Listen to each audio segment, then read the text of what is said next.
Okay, how's that? Have we got audio now? Yeah, we have. Okay, good evening everybody. I've been chattering away to myself, but now we've got audio. So, welcome everybody. Now I've no idea whether I'm going to be able to complete this stage or how far in I'm going to get. This is my first ride back after my recent illness with breathing difficulties, and I'm out of breath just spinning the pedals now, trying to get a little bit of a warm up. So I think this is going to be pretty hard work and I may have to stop. But what I will do, folks, is I will follow the race.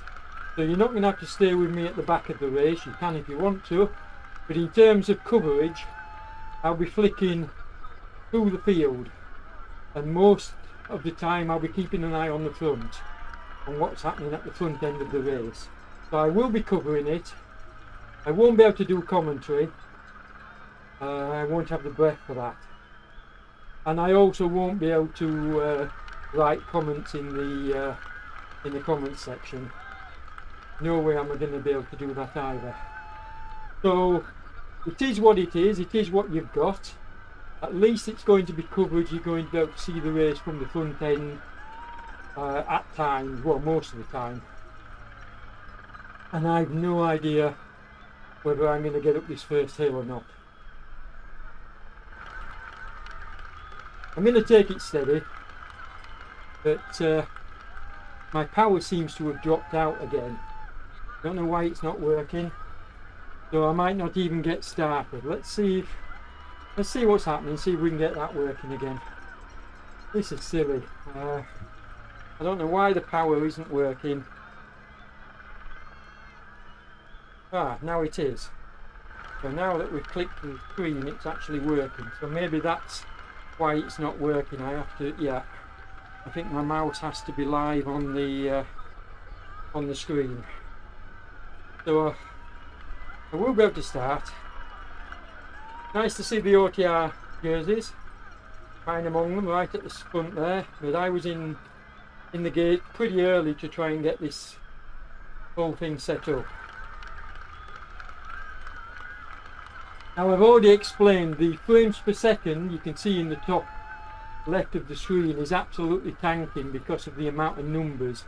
We've got 110 riders, and at this moment in time my system just cannot handle that. I've changed the resolution, it's made absolutely no difference. So you may see stuttering, but I will flick to the front of the race, and once we get a bit of a break, which I know we're going to do on this stage, it should improve. But I will cover the race. And then obviously I'm back with ZMS tomorrow for stage 10. Before the rest day on Friday. Now then, I need to just step off the bike for a moment and turn some fans on here. Otherwise I'm going to seriously overheat. Let's see, have we got one?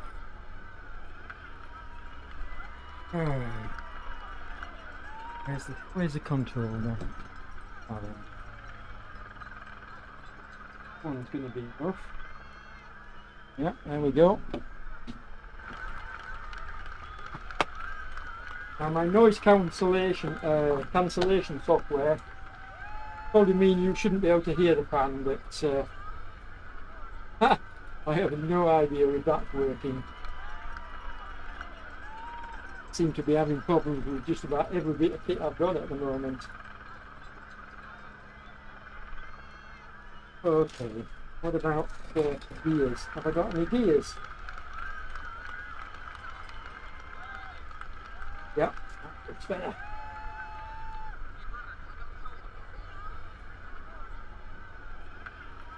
Now, as you saw me talking about all last week in commentary, I tend to be a bit like Nick Greenhouse, not in terms of performance, but in terms of my cadence. I'm what you call a grinder, so I will be running a low cadence and I will be climbing out of the saddle. That's just the way I roll. And it'll probably be easier to get my breath actually if I'm stood up rather than hunched over. So 3 minutes to the start, and let's see what happens. Oh. Can't tell you how hard work this is, folks, for me.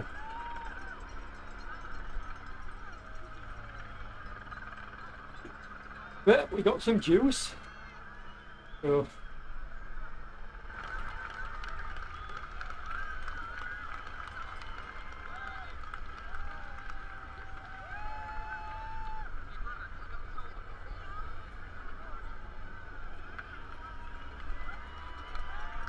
So this will be my first ride on RGT in I think what will be over 2 months. So a long time away.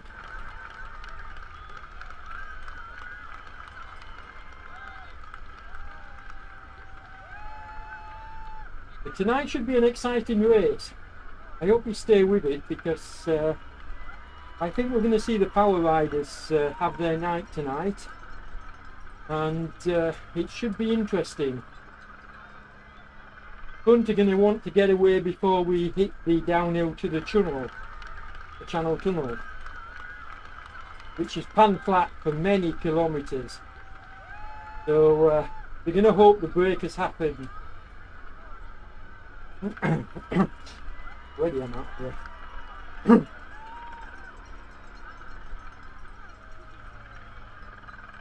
1 hour, I wish. Not going to be an hour for me, that's for certain. More like 2. We'll see. Who knows? I'm certainly not racing it in terms of, you know, going balls out, because I'm not capable of doing that. I'm just gonna try and get to the finish. That's my aim tonight. No heroics, just get to the finish. So, 40 seconds to go. Start your engines, folks.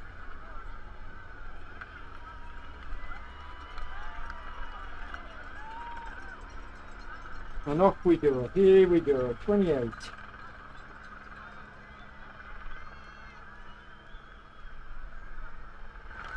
The cadence a little bit.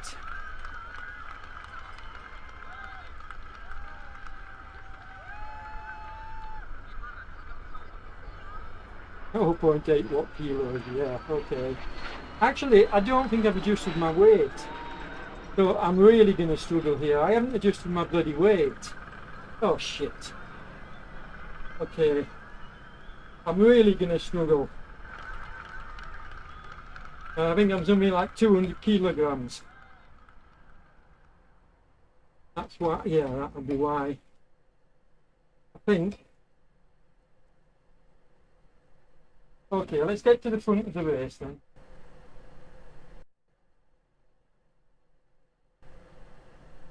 There you go. So there's the front of the race. I'm going to see if I can't change my weight on the fly. I don't know if it'll allow me to. Because obviously I have it set up for, if we can find the mouse. Come on, mouse.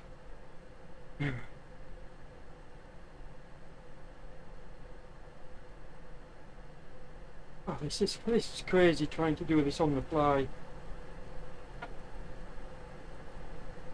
Oh, this is silly. Come on. I can't ride and I can't use the mouse. I just cannot do this. And I'm not going to ride at 200 kilos. Definitely not. Because it's going to take me about 4 hours to finish the ride. My bad. I'll rejoin, but I have to get off and adjust. What a shithole.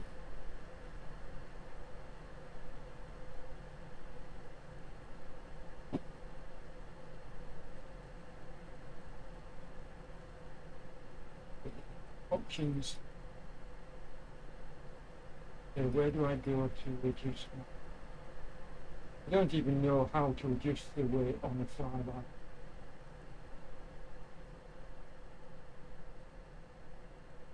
No, I don't know how to adjust it. So I'm calling it that.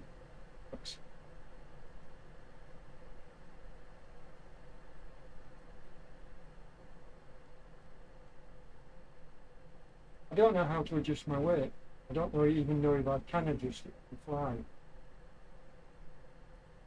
Okay, so I'm going to set the... There we go. Let's set it to fake. Hopefully I will continue to ride and then I can concentrate on... let's concentrate on the broadcast. The most important. Okay, so I'm out of the race. Those goes on. Sorry about this, folks. And I'm sorry about the quality of the audio as well. Not very professional tonight. Okay, where's my keyboard? Get back to the front. See what's happening. What? Ah, there we go. Henrik's trying to make a break. So that was a complete disaster, which is what happens, folks, when you've been out of the loop for so long. I thought I'd remembered everything, and obviously I hadn't. I hadn't finished setting everything up. So I'm a little bit annoyed with myself, but when you're given lemons, you make lemonade. So who's behind Henrik? Let's have a look. Tapers, and he's 45 meters behind. So we are getting the break I expected.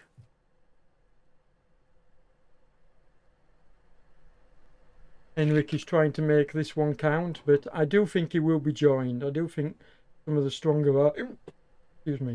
riders are going to join him. Yeah. Okay. Oh, I can't believe it. I really wanted to ride tonight's stage. But at 0.8 watt kilos, folks, it would take me probably about 4 hours to ride the stage. It's just not doable. And I don't know how to change my weight on the fly. Or even if you can, I don't suppose you can once you've started. Otherwise we'd have riders doing it. So, who's your money on, folks, and who's in the lineup? That's the main thing as well. Expect riders like John Beams to be struggling on these steeper hills.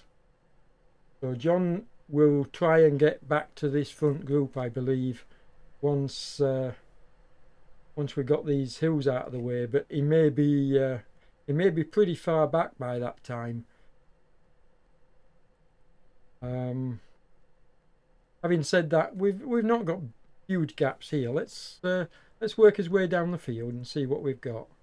So we got what? We're looking at 11th rider now, and then just behind, yeah, we've got John Beam. So John's within contact, and to be honest, he's improved his climbing beyond all recognition in this competition. I think the more he rides, the stronger he gets as a climber. So his training is obviously paying off. Well, his riding is paying off. Riding is his training. I'm struggling with my with talking as well, folks, because I am so gunged up. So I make apologies for that now, because it is difficult.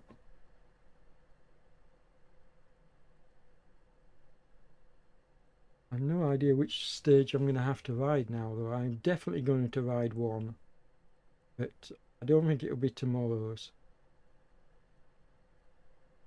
Probably be one at the weekend.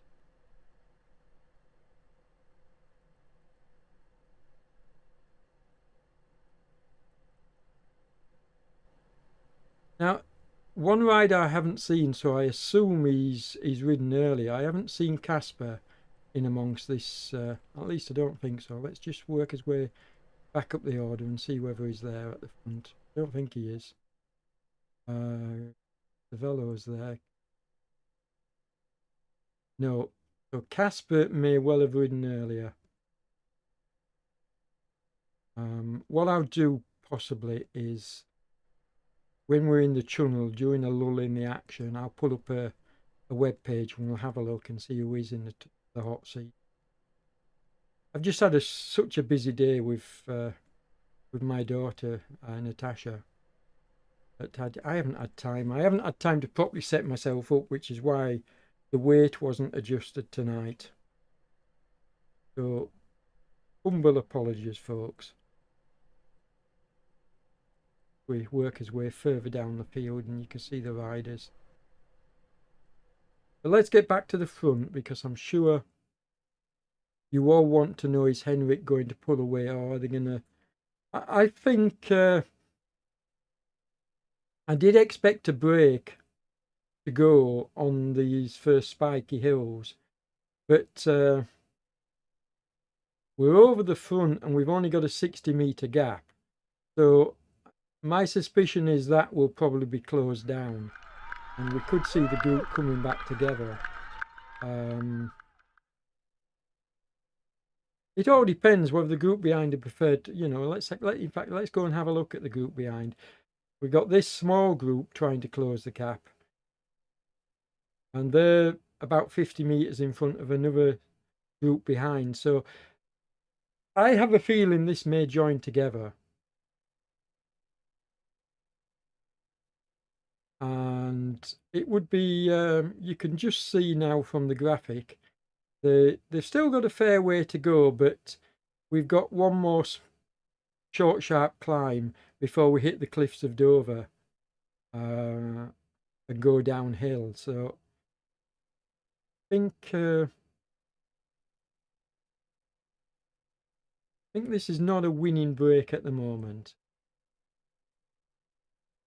But I did expect Henrik to be a strong contender in this stage, and James Melville, to be honest, because they're power riders.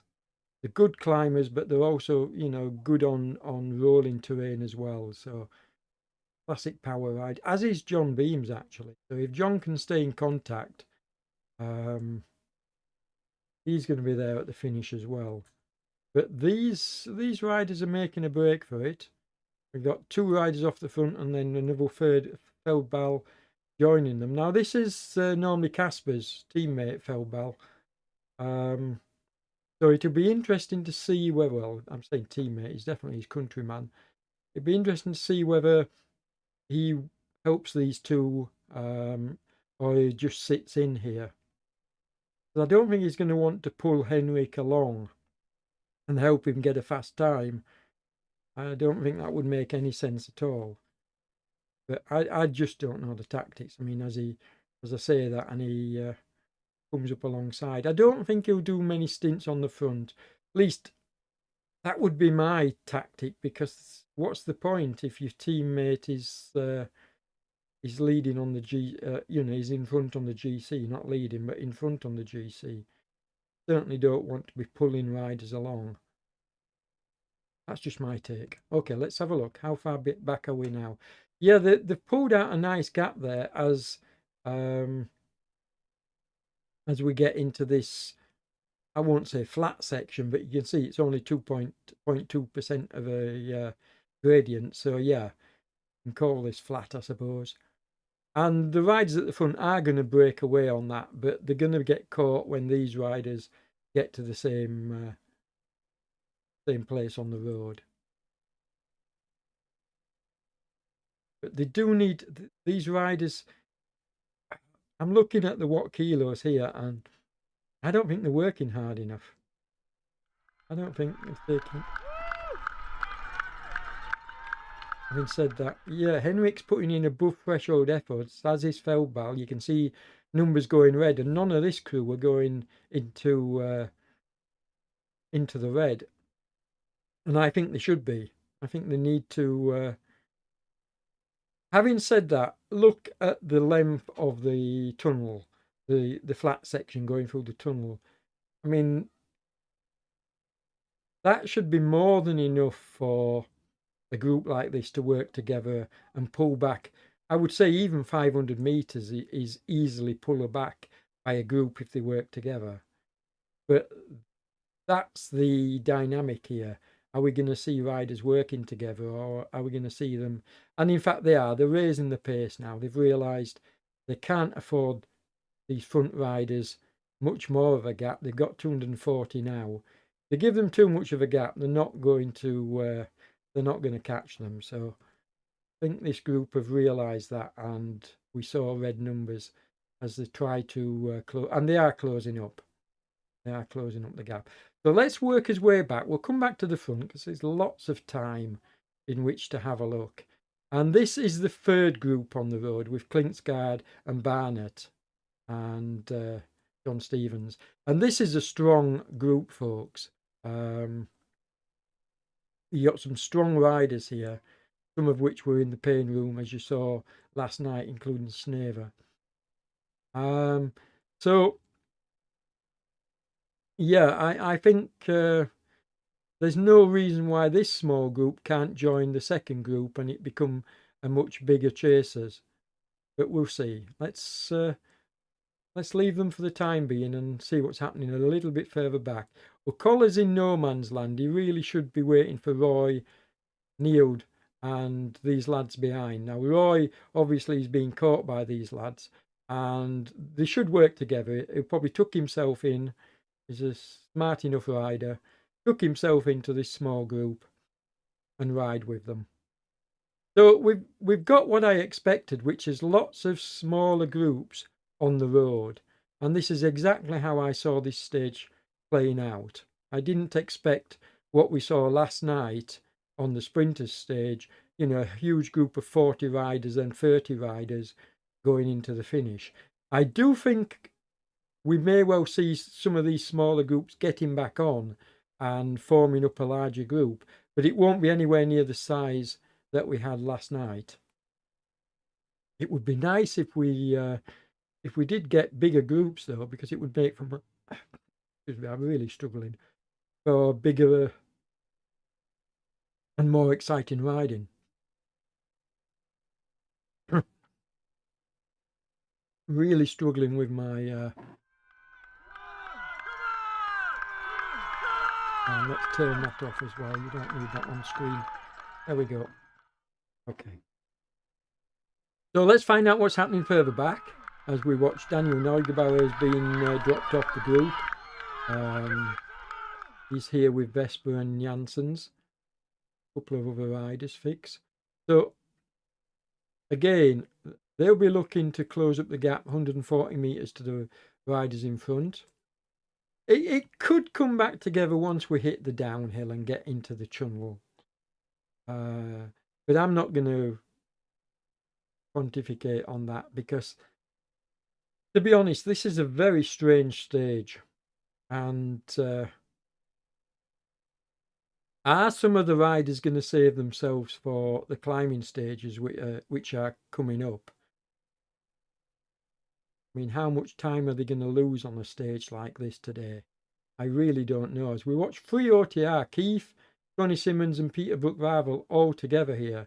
So these lads are going to work together, I hope, and pull each other along. They're doing through and off, so good team tactics. And then they've got this chasing group behind them, but a fair way behind. So this group really, with a couple more OTR riders, Jan Vanbers from Rasseo, Sonderby's here, Mike Aid. Yeah, there's some good riders in amongst this group that I wouldn't have expected to be so far off the front. But that first really short, sharp, steep climb really sorted them out. Let's go to the front because they're on the next hill here. And let's see what's happening. You can see the gap has now come down to 100 metres. So the chasers have definitely pulled it back. And there's no doubt in my mind that these 3 riders are going to be joined by at least another 7 riders behind them, the chasing pack, which we'll quickly go to now. In fact, O'Malley's in the middle, Melville almost on his wheel, and you can see that, yes, they're strung out because they are on this slope, but this is going to come back together. There's John in 9th place, and Kristin, or is it Kevin? I can never remember. One of them's Kristin, one of them's Kevin. Yeah, here we go. So, and then not far behind, look, you've got this group. So I think it may well end up coming back together, this. Now I'm going to take a look further down the field because we got 124 riders in the field and we haven't even had a look at the back end yet. So we know that the front is being caught. Let's try and work his way back and give a bit of exposure to riders further back in the field. We've already seen this group. Call it the Poodle group. Soderbergh, I think we saw a bit earlier, but more OTR riders here. OTR have got by and far and away the largest presence in this race. Not just this race, the whole tour. We have 5 teams taking part. So we have the largest presence by a long, long way. A lot of red numbers. The riders are not holding back. They are working hard on these climbs. As we watch Miller from SDW putting in a bit of an effort here, beyond behind. Another small group here.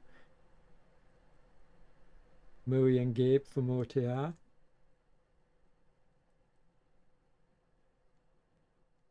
The riders all over the road. And here you can see these riders are on that first bit of downhill section after the climb.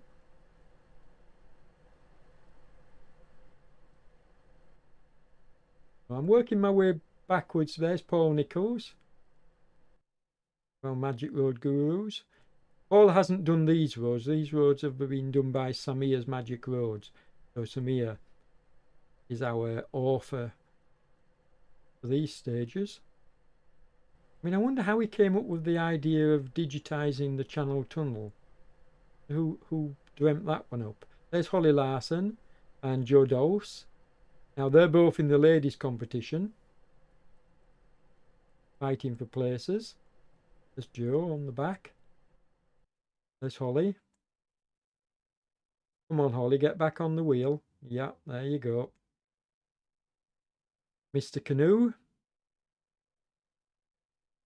So you can clearly see small groups are forming, working together, and some of these are going to come back together once we hit that steep downhill and get into the tunnel itself. And we're on 99 there. That's an excellent time to just have a look at, see what's happening, because these riders now are approaching the entrance to the tunnel. Now, what you have to realize, folks, is that we're using a magic road. So the elevation is correct, but the scenery that you're seeing doesn't replicate the scenery that you would see in real life. We do have real life roads in RGT, but this is one of the magic roads and it uses a specific skin. And this is one of the skins. It's basically tarmac and tree-lined roads.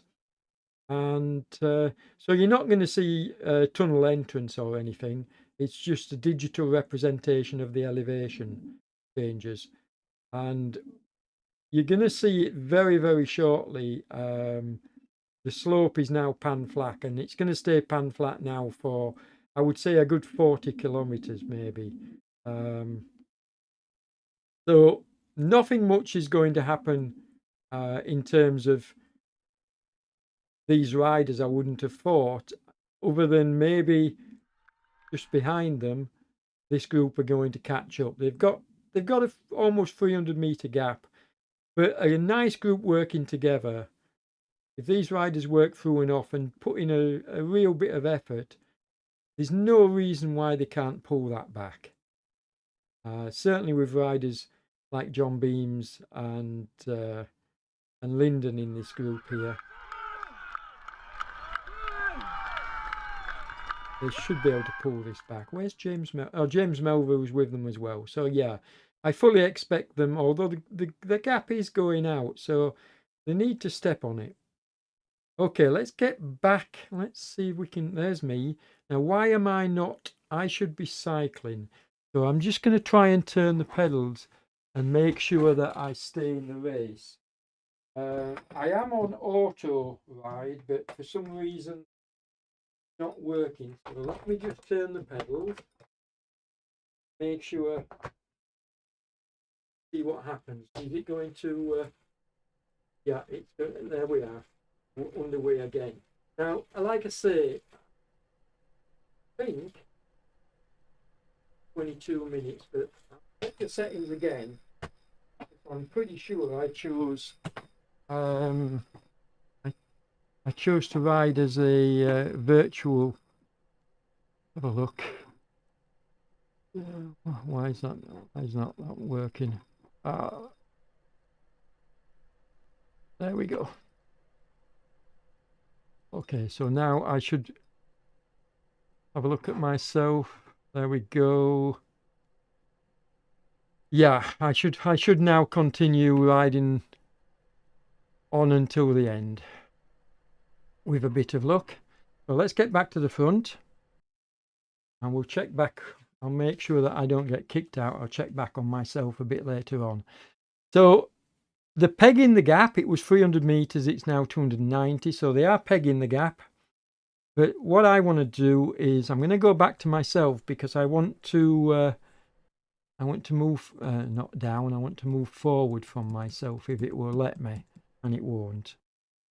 Back to the front and let's work his way backwards and get back to 100, give or take. What I'm doing here, folks, is I'm having to manually, as you can see, flick through the riders.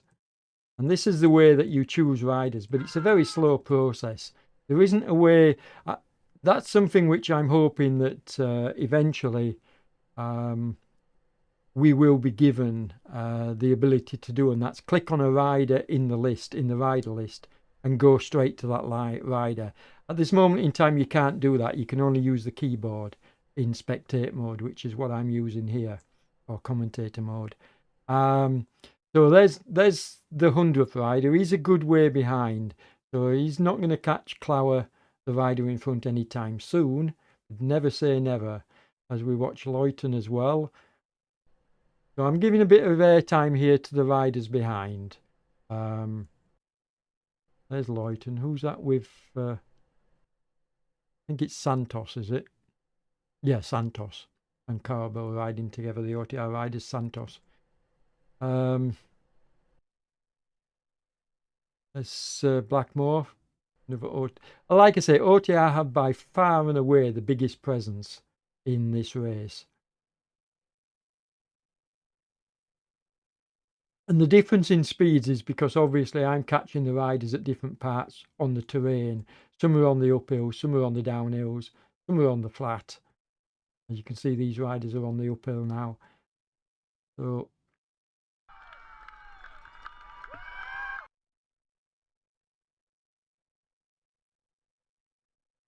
but looking at the white dots, you can also, that's another way of watching the action, folks. Look at the white dots on the bottom of your screen and you can clearly see that they're coming together. So my guess is while I'm looking down the field here, the front of the race is coming back together, and we'll check on that very shortly. But let's just finish off looking at the riders. I think we got 124. So I'm the last rider on the road. Let's go back to the front. We've got 120 riders actually taking part. Well, 119 if you don't count me. So the distance these riders are getting keeps changing. The terrain isn't going to change. The terrain is staying more or less at 0% slope. So that's not going to change much. So that's not going to affect what happens. But these riders are really working well together. and they've opened up 315 meters now. So while it looked like for a moment it was closing up, they're actually pegging it and keeping it manageable. But there's an awful long way to go, and one of the things I'm going to have to do, because I'm up here in my pain cave, in my cycling kit, I'm going to have to go and put some clothes on, otherwise the cold I've got is going to get much worse. So I'm going to leave you with these riders at the front to watch. In fact, I might actually, there you go. We'll switch to this group and you can watch how hard this group is working. And what I'm going to do is I'm going to go and get a jumper and something else to put on to keep myself warm. So I'll be away a few minutes, might also grab a drink, and then I'll come back and continue commentary. So I'm going to mute the mic, and like I say, I'll come back shortly.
Okay, we're back, and it doesn't look like this group are closing the gap, does it? 320 meters. So these three look like they're away for the time being, but there's a long way to go. Okay, I got some warm clothes on, and I'm out of breath just coming up the stairs. Now then, let's check on the field a bit further back, see whether any of those groups did come back together. Obviously, these three are away at the moment, and is it going to be a winning break? I don't know what to call here. These they may well close it down, but who knows? Now this group, 400 meters, 440 meters behind the group in front. So let's keep an eye on that distance and see what happens. I mean, we're starting to get a lot of the riders now actually into the tunnel, so we should get a good idea whether some of the groups are going to join forces, i.e. get back together. But it could be that, like, this is the third group on the road, and they're a further 224 meters behind. Don't know how many. Let's see if we can zoom. Yeah, there you go. Look, you can see. I'll zoom back in, but you can see what we got. 7 riders there, and they're not really making much headway on that group in front as we get away from Orem. Probably listening to me. So yeah, they're not really closing up on that group in front. They are pegging it. They're keeping it about the same distance, but it just shows how hard it is. And these two, Simmons and Brookwavel, they're with her again. If I switch the camera around a little bit and then zoom out, I'm trying to avoid the trees, folks. That's a better view. There you go. It's very difficult with the trees, but yeah, there you go. Overhead shot. And you can see it's a slightly larger group. And I tell you what, let's put the road in the middle and see if we can avoid the tree. Go. I mean, it should be long, straight and flat, but you see from the white graphic on the right hand side, it's not. So this group are not really closing up on the group in front either.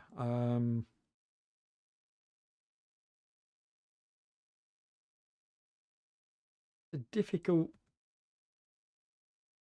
And then this is, I think, did we say the third? This will be the fourth group then.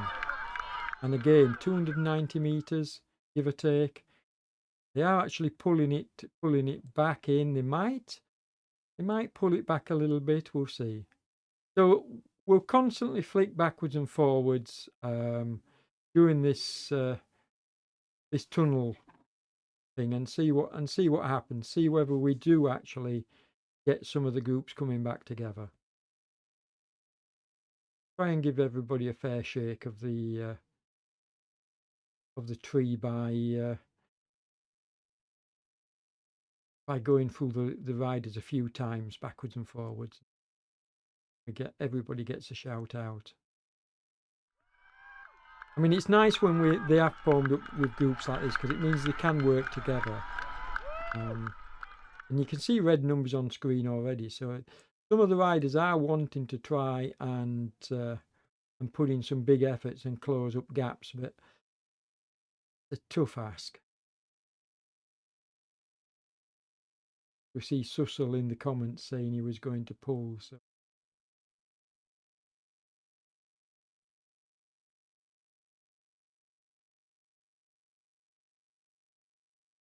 in a way, I'm kind of glad that I did mess up tonight because I think I quite possibly I would have stood still under the weather, and maybe I'm asking too much of myself. Maybe it's a good thing that I messed up with my weight.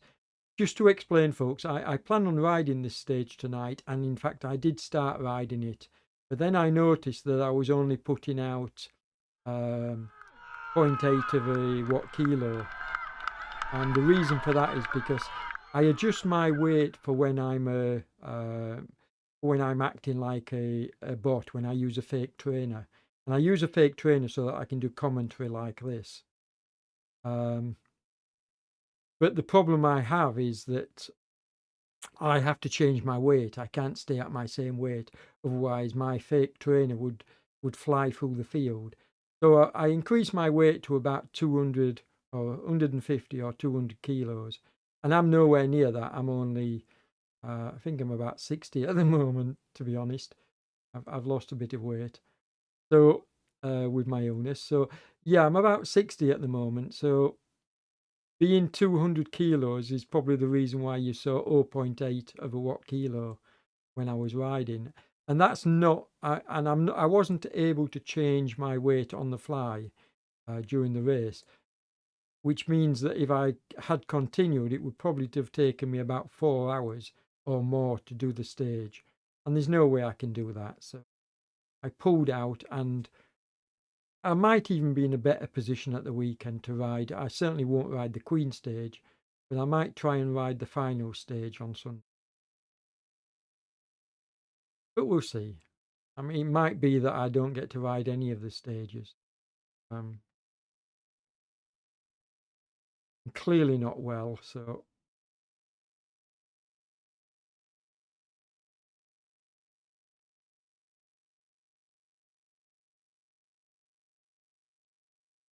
as you can see, we've got riders basically. I mean, look at the white dots. You've got riders all over the road here. And we will get back to the front, but I'm just going to work my way through so that we can see the riders towards the back end and give them a bit of exposure.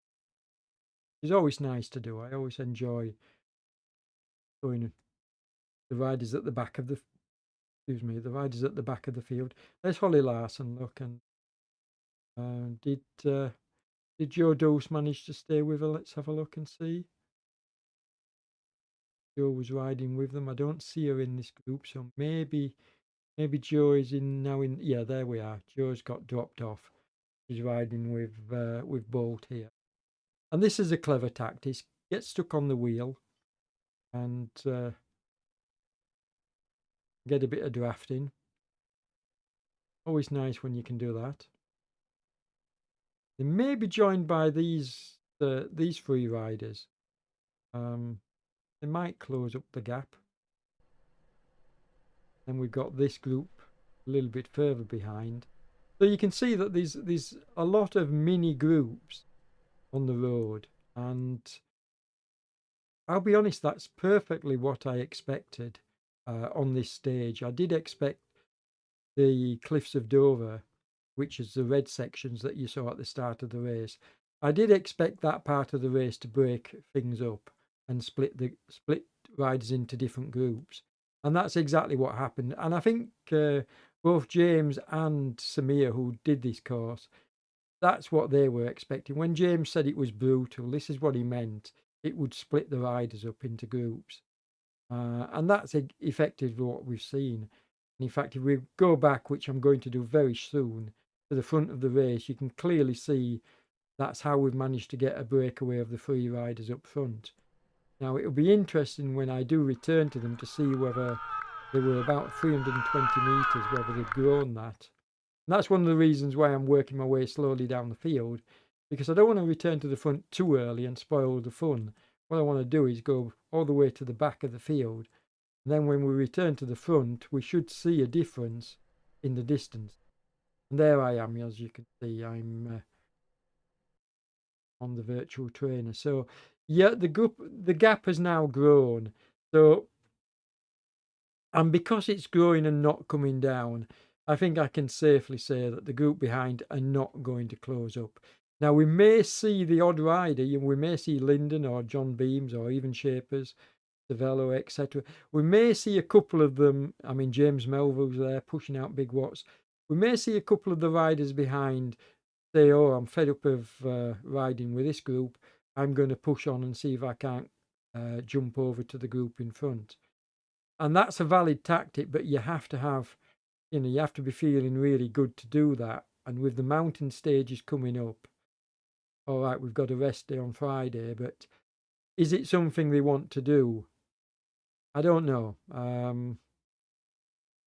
If they can keep, in terms of time, well, let's have a look. Let's highlight the third rider. No, the third rider.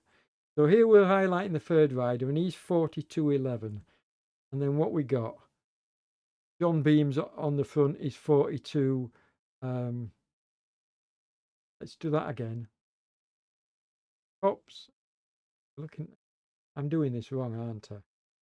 Yeah, I'm obviously doing this wrong. Obviously, the time is not going to change. The distance is going to change. And we already know the distance. So 500 meters, what's that on the flat? 500 meters is going to take them roughly less than a minute. So I think if they can keep the gap within reason, there's not going to be that big a gap at the end of the day.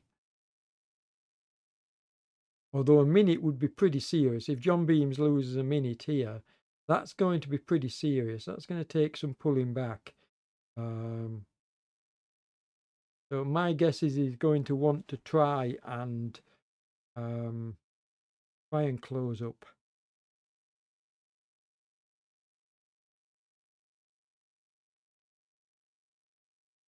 So we'll come back to this battle, but let's have another look and see. And this group aren't closing up either. So it's sad to say it, but no, they're not making a catch here. It's stabilized at about 580 meters, but that's not going to close it up. And then this group have closed up on that group in front just slightly. Not very much, but just slightly. And you can see they are pegging it at around about the 123-4 meter mark. So we'll check. This is the third group on the road. We'll check on that dynamic a bit later and see whether they've managed to pull back even a few more meters. But if you're just watching the figures like I'm doing on screen, you can clearly see it's switching and changing. And in fact, it's going up slightly. So maybe the group in front are either speeding up or this group are slowing down. Difficult to tell, and it's hard to call as well.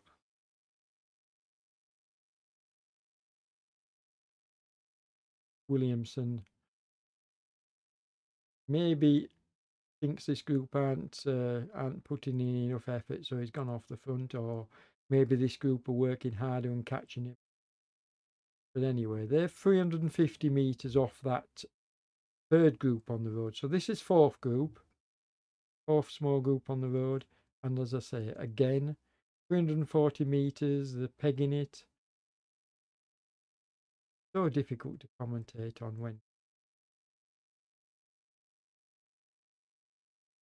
40 meters. So this is fifth group on the road. It is nice to see that we've got decent numbers in all these little groups, but it would be even nicer to see them join up. I know it's just so hard to close gaps. You know, even a 200 meter gap, it's so hard to close up when you're working almost at your limit. Have another look at the front. Yeah, it's 450 meters, folks, and Henrik and Feldball. Oh no, Cops is getting on the wheel. I'm going to say they might be pulling out a gap, but he's getting back on the wheel. But every time you drop off the back like that, you're using some of your energy, and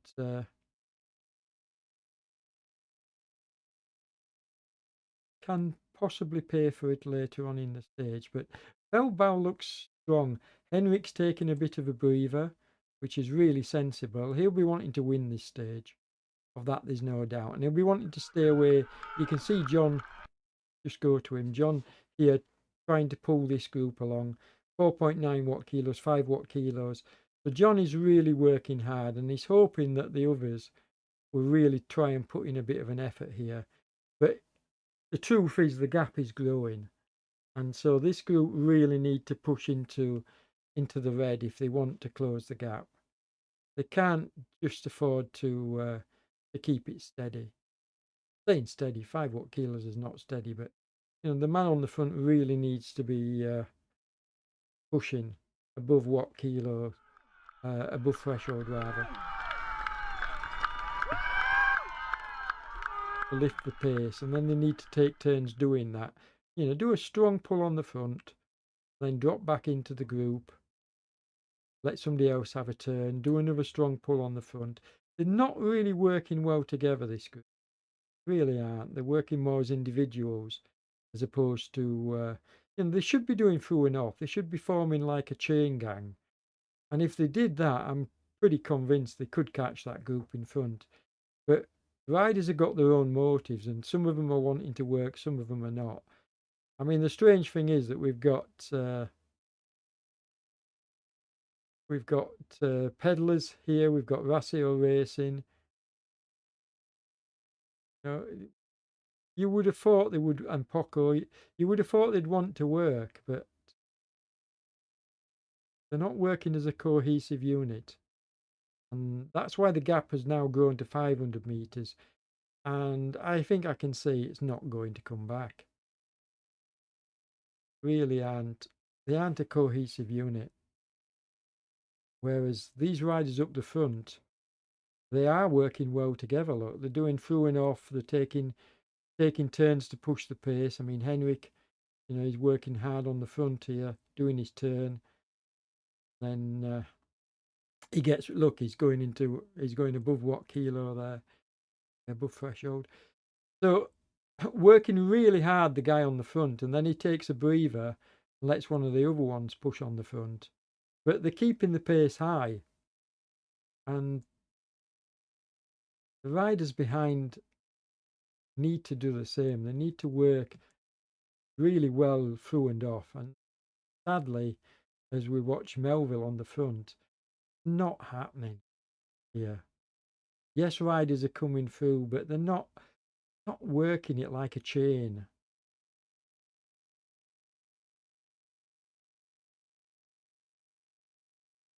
There's still time, but I just don't see them coming back.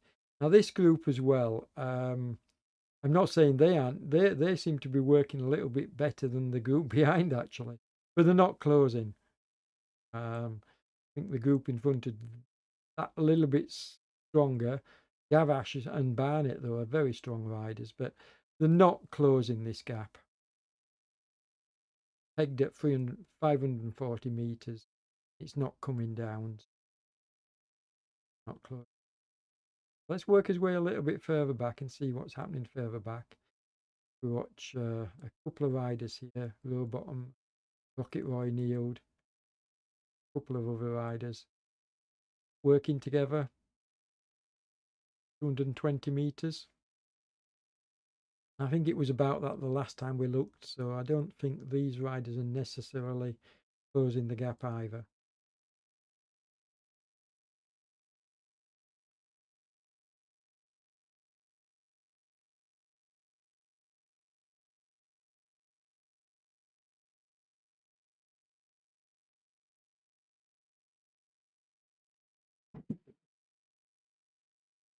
So you can see, as you hear fireworks going off in the background, I don't know why the occasion is, but yeah, these riders trying to work a bit of through and off, trying to lift the pace, but again, not strong enough to pull back that group in front just yet. Although they have closed it down while we've been watching a little bit. They've gained another 10 meters. So if they can continue working like that, they may well pull that group back in. Have a look. 212. Yeah, okay. We'll come back to this. Have a look later. At the back of them. These riders are a long way off the group in front. So no possibility of them capturing the group in front. They're just doing their own pace now. They'll be getting to the finish and then having a battle amongst themselves for placings. they're over a kilometre behind the rider, the group in front. So that's not going to affect the standings in terms of pulling back points.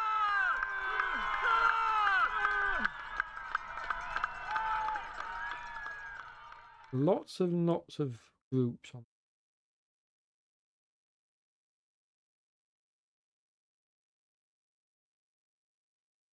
And it's nice that we're not seeing many riders riding solo, because this would be a heartbreaking ride. I say that, and then we see Paul Nicholls out in no man's land. For me, this would be soul destroying. I mean, I did plan on riding this stage, and I would probably have ridden it mostly on my own. But this is soul destroying. You're on your own. It is for me anyway. And I'm used to riding on my own on longer rides, but in these kind of events, I'd really want to be in a small group, and or in a large group even. Might join up with Spencer here, and I think there's a ride.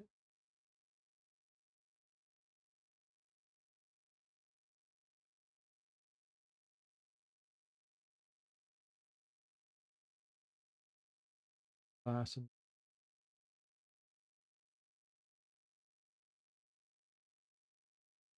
They've got the guy in front in sight, so goes up that gap. Here's Joe Doe, still riding with Bolt, which is really good tactics. They'll be working to get well together, as you can see. I think it's Daniel Bolt taking over the front.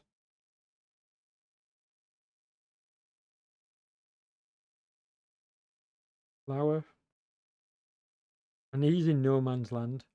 Although there's a couple of riders just behind. Oh, I'm saying he's not in no man's land. My apologies. With this small group, he's just pushing off the front of them. Another small group working together. I think we've still got a good number of riders sticking with the race. Get to Van Brekel is the 100th rider on the road, but we've got a couple more behind him. Check them out. Here we go. Underberg, Elliott, Van Luck, Hassel, Roder.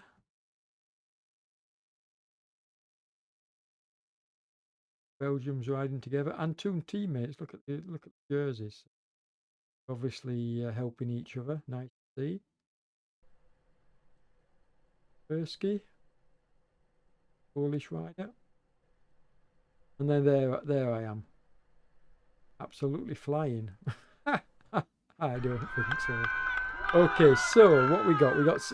And remember, folks, it was 500 and odd meters. Now it's 600 and odd meters. So these guys are definitely pulling out a winning break here. This is not going to get caught. I can say that quite categorically. Even though we've got that climb coming up, Henrik is what we call a power rider. He will not struggle really on the climb. So I expect him to keep his advantage once we hit the climbs into Calais. And then you can see once we're up the climb, there's a bit of a steep downhill. Then it sort of like levels off a little bit. Then another bit of a downhill. And then it's more or less flat to the finish. But only in the last kilometre or so. So it's going to be a fast finish if these three are together. But if I'm honest, I don't know about Copse. I'm not quite sure whether he's going to be there at the end. He does look strong. We saw him lose a wheel and come back quite strongly. So he does look strong, but my money's on Henrik here. I think Henrik will leave them on that climb up into Calais. I could be wrong, but I've been calling the results pretty well. I've got a good record at the moment. I called last night's surprise winner, which was Brett Boniface. It was his first time, I think, riding in the Tour du Monde. But as soon as I saw his name, I called him out and said, you know, he was the man to watch. And the tactics he employed were what I've seen him employ a few times before, so I knew what was going to happen. If you haven't seen the stage, go and check it out on the ZMS channel. Now, while we're talking about the ZMS channel, move back to the second group and we'll just have a look and see what's happening. As we watch John, now I did say this might happen. I did say that John might try and break away from this group because he wants to push the pace up. But in truth, probably not going to happen because they're not really I mean, they should be coming through and off here. Shouldn't be letting John work on the front. They should. I think they've given up. I think these riders here are settling for fourth place and better. Sorry, fourth place and after. I don't think they're interested in trying to catch that group in front. Or maybe they just haven't got it. But from what I've seen, there doesn't seem to be a concerted effort here to work through and off and pull them back. Oh, I don't know. I could be calling it wrong, but that's my take. But anyway, what I was saying is that all these stages that I've covered with ZMS, I will edit and put on my channel. So if you're going to, you know, you can go to the ZMS website and pull them up, but you'll also be able to find them on my channel. And certainly I'm struggling at the moment to edit them time-wise because of the commentary I'm doing and because, like I say, I have a busy time looking after the girls and trying to spend some time with my family. But once the weekend's over and the tour is over, I will definitely spend a few days editing the videos and get them all online. So you will have all the videos of the Tour du Monde on my channel, or almost all. The ones I covered with ZMS and the ones like this one, I'm covering off my own bat. And just to add, thank you folks for all the nice comments I've been getting and for the likes. It really helps motivate me when I'm getting likes on the videos. And my subscriptions are going up slightly. I could do with a few more, so if you're not subscribed, if you would consider doing so, please. But hit that like button as well, and then I know that that viewers are watching my videos, and leave comments. If you want to leave a comment, by all means do so. I really enjoy doing this, and it's helped me out of a big hole because I was pretty ill and pretty depressed with that illness. Anybody that goes through it knows that it's not a nice place to be. And working for Damon over on ZMS has really, really helped me.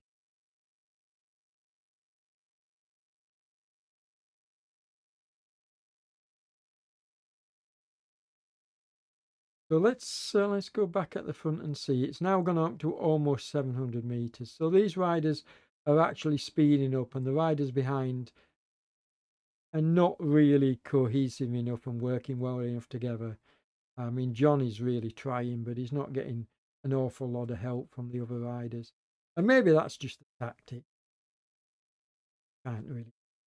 I'm not criticising riders, but it does seem a bit of a shame that, and in fact, this group are probably working harder than the group in front. But with Gavash and Hulselmans and Barnett, John Stevens, this is a good group, and it's a shame they aren't alongside John, because I'm pretty sure they could have helped him. Never mind. So we're going to work his way backwards, folks, again, and have a look at the different groups on the road, see whether any of them have closed up at all. I think that's about what it was last time.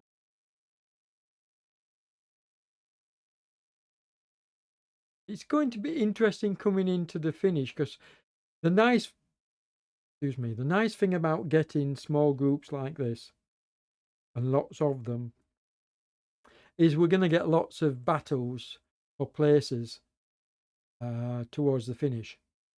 So we are going to get some action. All right, the race is over in terms of the front end. In my mind, it is anyway. I think Henrik is going to clearly take the win tonight. So the race is virtually over for me at the front of the race. But that's not where the excitement is going to be. The excitement is going to be further down the field in groups like this when they start battling it out for positions. And there's going to be lots of it because what we've got more than half a dozen different groups on the road. So here's another one, look. And these are all going to want, these riders in these groups are all going to want to try and improve the positions. So there's going to be lots of competition amongst the riders in the groups. And that leads to exciting racing. Yeah. Shows me I've raced 100,000 meters. I'm not actually doing the challenge, but obviously somebody's or it's auto entered me for an Everest challenge. I've done Everest in both in real life and virtual. Did Everest over on Swift. I've yet to do it on RGT, but if I ever get back to some level of fitness, I might consider it part of a challenge. I like doing charity events. I really like a challenge. I like doing charity. Never say never. See what happens. We watch, I think this is the 5th group on the road. Fairly large group at that. Again, coming into the finish, we're going to see these riders battling amongst each other. Lots of small groups. And Paul Nicholls still in no man's land, although we've got Spencer 20 odd meters behind him, 30 meters behind him. I think Paul is a little bit too fast, which is why for him, which is why he's not holding up. Paul's just happy to hold on, Spencer is saying, but Paul's going a little bit too fast for him, pulling away. So Spencer needs to continue, but he's got these 2 riders behind him, but a good way behind. So yeah, and you can see now as we're getting towards the meaty end of the tunnel or channel tunnel, you can see that riders are starting to split away from the groups. But we're still going to see riders staying together and working together, as we can see here.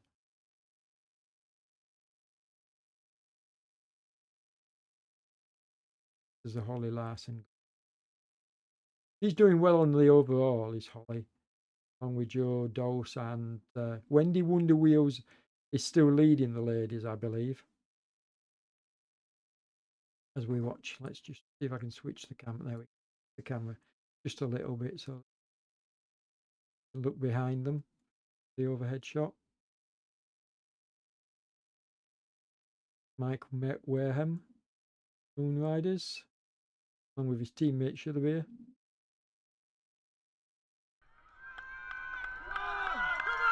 There's some nice small groups on the road working. In fact, let's go back to that one. Wondering where Joe is, or whether I've actually. Actually, I think I did. I think I saw Bolt a bit higher up the low. Yeah, there we go. There's Joe. Riding really, really strongly, and she's found a couple of other riders to ride with. So well done, Joe. That's good riding, lass. Well done. Clever riding as well. Finding riders to help you along. That's always got to be a good tactic.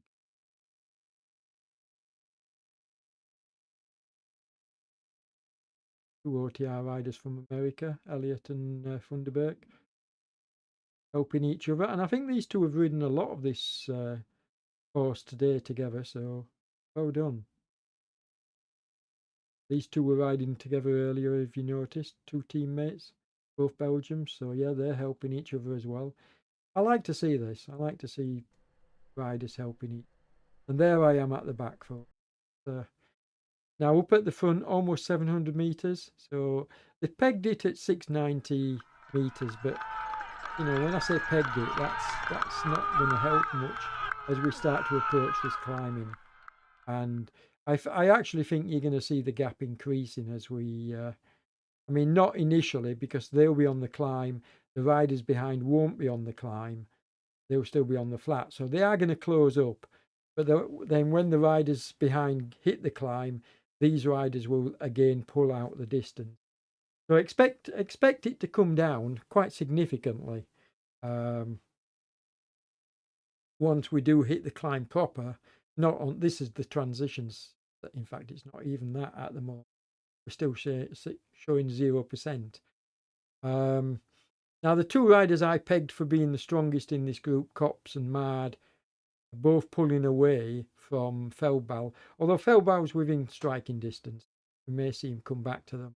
But I think once the climb starts proper, Henrik's going to leave them both, and I think he'll just ride away from them. He doesn't look to be in any difficulty. I've watched his figures that he's been putting out, and yes, he's gone over threshold a couple of times, but he's basically been working at a nice, comfortable level. I mean, I'll highlight him for you. There we go, and you can see his heart rate is steady.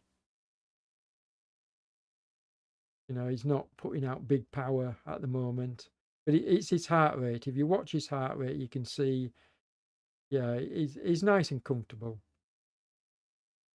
Now, this is the first bit of a Kickr. You can see the orange section that they're going up. And it does kick up steeply. As I say that, we see it change to 12.9%. So, yeah, it kicks up steeply. And Kops looks strong. So, is he going to spoil things for Henrik? I don't think so. My money is still on Henrik to take the stage. I think Henrik will be staying with these guys and then going on the final climb. As I say that, he just eases his way back onto Kops's wheel. Elbow past him. So this is for me an interesting threesome. And Feldball, I discounted him, but he's looking good at them. But he's back on the flat. You see, when it goes uphill, I really think that Feldball, and we've seen it in the other stages as well. We've seen Feldball ride really, really strongly, particularly with Casper, when he's ridden with Casper, but then fall away right at the death when the riders really put the hammer down. And I think we're going to see that happen today as well. I don't like to call out such tactics, but I just think, you know, I think that's what's going to happen. You don't have to be a rocket scientist rather to calculate that. Now we're back onto like the slope, and then it's going to kick up again very soon. What we got? 5.4 kilometers to go, and I was expecting the gap to sort of like get closed as the other riders hit the bottom of the climb, but it's not. The gap is actually staying at an almost 800 meter. Well, in fact, it is 800. So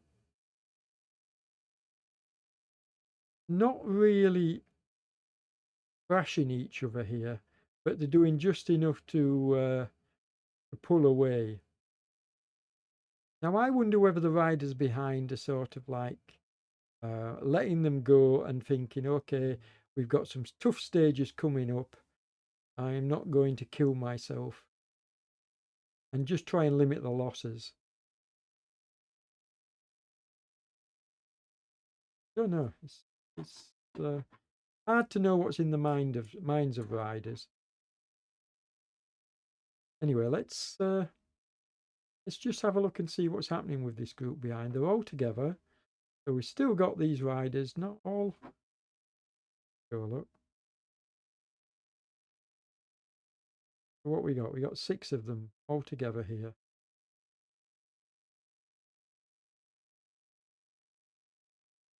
But to my mind, they just look like they're on a club run. Yes, some of them are putting in efforts, but They do. They look like they're on a club run as opposed to trying to catch our leaders up front. Maybe I'm being a little bit unkind. Okay, let's work his way, and we can come back to these riders at the front, see what happens. James is taking a big pull on the front now, but too little, too late. I think they've pulled back some distance. To be fair to the lads, so maybe I'll stay with this battle for a little while.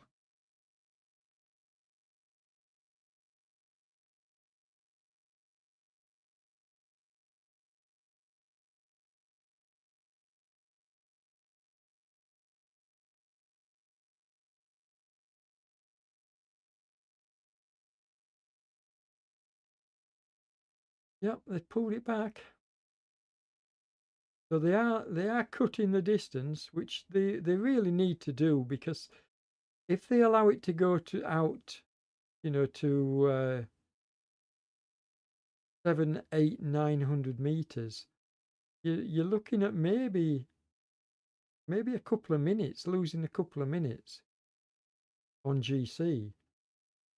And that would be very, very difficult to pull back at this stage in the tour for the likes of John or Melville. So yeah, they really have to and just go back to the front, because we've seen what happened, what I said would happen. We've seen Feldball. I said this would happen, and there it is. And it's not a case of I told you so, folks. I've watched enough of Feldball now to be able to call the tactics out. And Cops and Mad are actually raising the pace, as you can see from the red figures. They're both into the red now. Both trying to pull away. They're trying to pull away, but all credit to, I said they weren't working, but these guys are having none of it. They are working well now, but why didn't they do this earlier? That's my argument. Why did they not? Maybe they said to themselves, okay, we'll wait for the climb and then we'll put in a big effort. They should have been doing this earlier, because there's a very good chance that they may well pull this back to a decent gap, and they could possibly have closed up if they'd done this earlier. We will never know, but they are definitely pulling back Feldball, and as happened in a stage earlier in the tour that I commented on, where Feldball had about a 500-meter gap on the chasing group, I said they'd catch him, and I do believe that this group will catch Feldball. He's got 300 meters now. It was 500. Well, it was 600 meters. They're going to catch Feldball. He's going to drop back, because these lads are speeding up. They're really putting in big efforts now. All of them just about are going red, into the red, as you can see on screen. So they are going to catch Feldball, I think. Maybe. Well, having said that, no, maybe there's not enough of a climb left for them to do that. What's happening on the front? Now, I said Mad would leave Cops, but Cops is really putting in a strong effort here. 9 watt kilos we saw from him there. And he's got a bit of a gap here. So can Henrik close it up? Am I going to be wrong? Have I discounted this fellow? I don't know. Henrik looks like he's closing up. Let's zoom out. There's Henrik, look, in the picture. Zoom out and watch him catch him. So Henrik is saying, nope, you're not leaving me behind, mate. Zoom in a bit now. So it was 30 odd meters. What is it now? Nothing. Henrik should sit on his wheel. When you've closed the gap, you don't go past. I mean, if you've got good legs, you go past and you hammer it. You really hit the hammer and try and discourage the guy next to you. But that's not going to happen here. Cops is not going to fall for that. So basically, Henrik should be sitting on his wheel just for a few meters and getting a bit of recovery. Now what we got? We got 1.5 kilometers to go. So let's just take a quick look at Feldbal has pulled away. So he has held off the chasers. I think. Yes, he has. So I'm going to go back to the front, folks, and stay with this battle as they come to the Flamme Rouge, the red kite. And this is the 1 kilometer to go banner. So my money is still on Henrik. I still think he'll take this. He doesn't want to be on the front though if it's going to come down to a sprint. We know Kops is looking strong. So is Kops going to be canny and stay on his wheel and then try and slingshot? If I was Henrik, I wouldn't be allowing him to do that. Henrik is putting in a really big effort trying to shake him, but Henrik wants to just ease up and let him come past. Can't agree with your tactics here, Henrik. Yeah, he is easing slightly now. Kops is doing the right thing and staying on his wheel. He's saying, nope, I'm not coming past, not until I'm ready. And what he's going to try and do here, folks, is he's going to try and slingshot Henrik.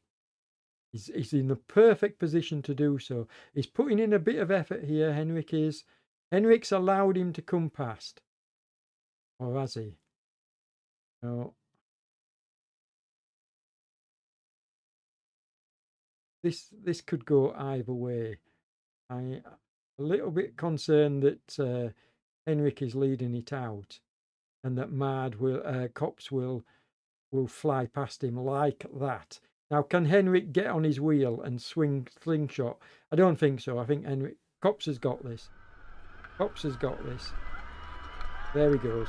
So Kops took the win. Henrik took second. Feldbal will take third. And then we're going to have a battle then for fourth spot. And who knows what it's going to be. And there are points on offer as well tonight, I believe. So, in fact, I know there are points on offer. So, the gap that Henrik has got now is going to grow on the overall. He's going to get at least another 30 seconds. 20 seconds. Plus whatever time these riders are taking to come in. So, yeah. A decent, he's got a decent break tonight. As we watch Feldbal, into the finish. And then we'll switch. Solly gets fourth place. So he's not going to get caught, isn't Solly? There's a tight battle for the places behind between Shapers, and Melville just gets it. Melville takes Shapers on the line. Then we get Linden. And then Beams just behind Linden and Cervello behind Beams. So, yeah, there you go. Now, I can't pull up the results like Damon does. I can't show them on screen for you folks.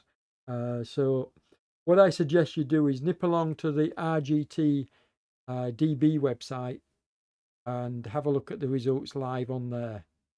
But I basically called out, I called out the top 10 for you here.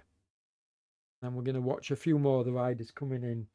Now, if you look at where riders are on the road, you can clearly see we have riders a long way back, and I am not going to hang around tonight. I'm going to close down the broadcast. I'll probably watch the top 20 coming in maybe, or the ones that are close to the finish. And then I'm going to call it a day.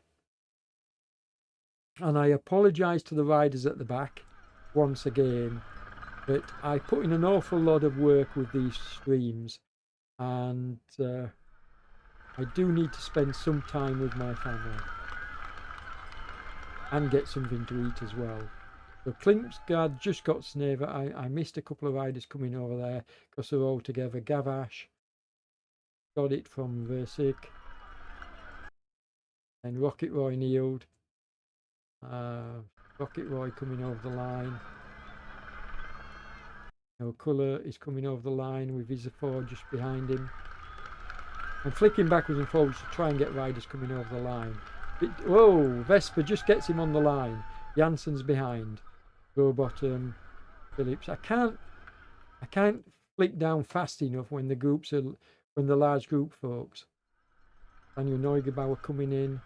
He's just in front of Aschenbach and back in front of Borum. Keith and Tony, I don't suppose these two they're just happy to ride in together, so I don't think they're going to be bothered about which one of them finishes in front of the other. More or less Keith takes it, but yeah, really a race between them.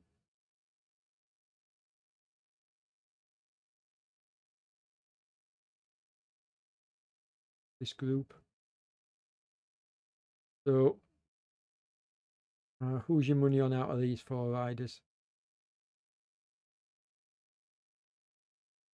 Paul Pudell hasn't been as active in this tour as I expected him to be. And I don't know why that is, whether he's working for somebody else or whether he's just he's not actually contesting this tour or not. But he's not been as active as I would have expected him to be. He's a very classy rider. Been putting in big watts here to try and leave the riders behind. So yeah, which second watch to see whether he gets caught. Looks like Brask might well overtake him. There with Brask. Gets this. Does look like Brask is going to get it ahead of. Yeah. So the fact that Paul didn't really put in a big effort there tells me that he's not really focused on this event at all.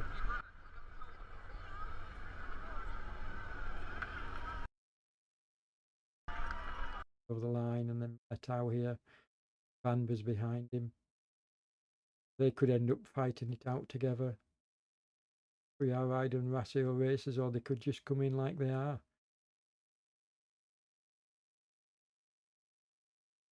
Now putting in a bit of an effort to stay in front,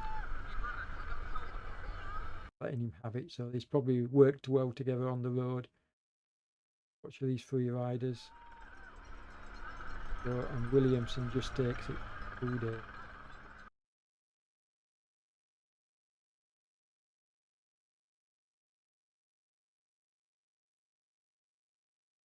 Yeah, good ride. It felt long. Well, I've already been online an hour and 24 now, so I am going to wrap it up very, very shortly, folks. And all I can say is thanks very much for watching.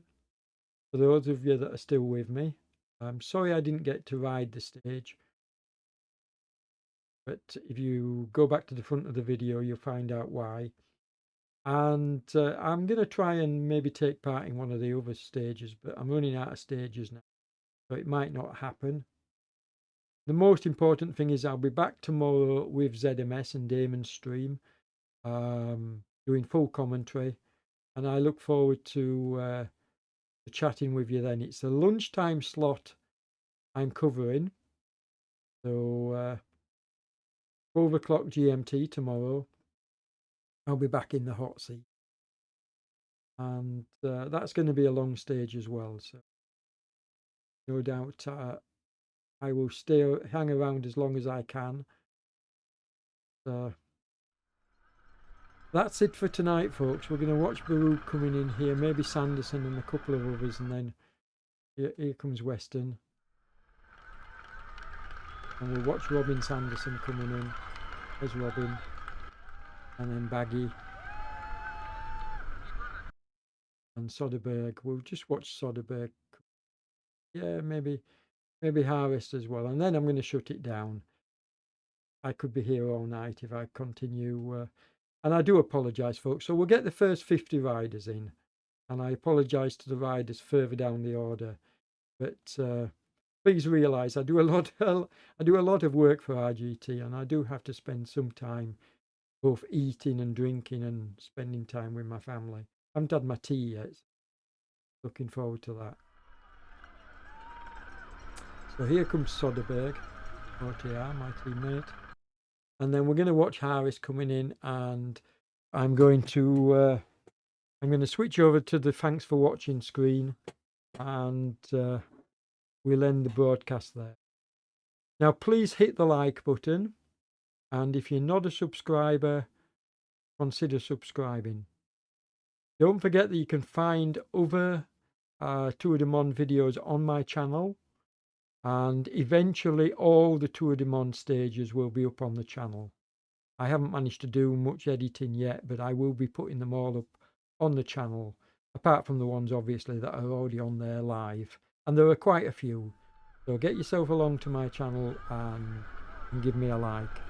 And on that note, folks, it's good night and thank you.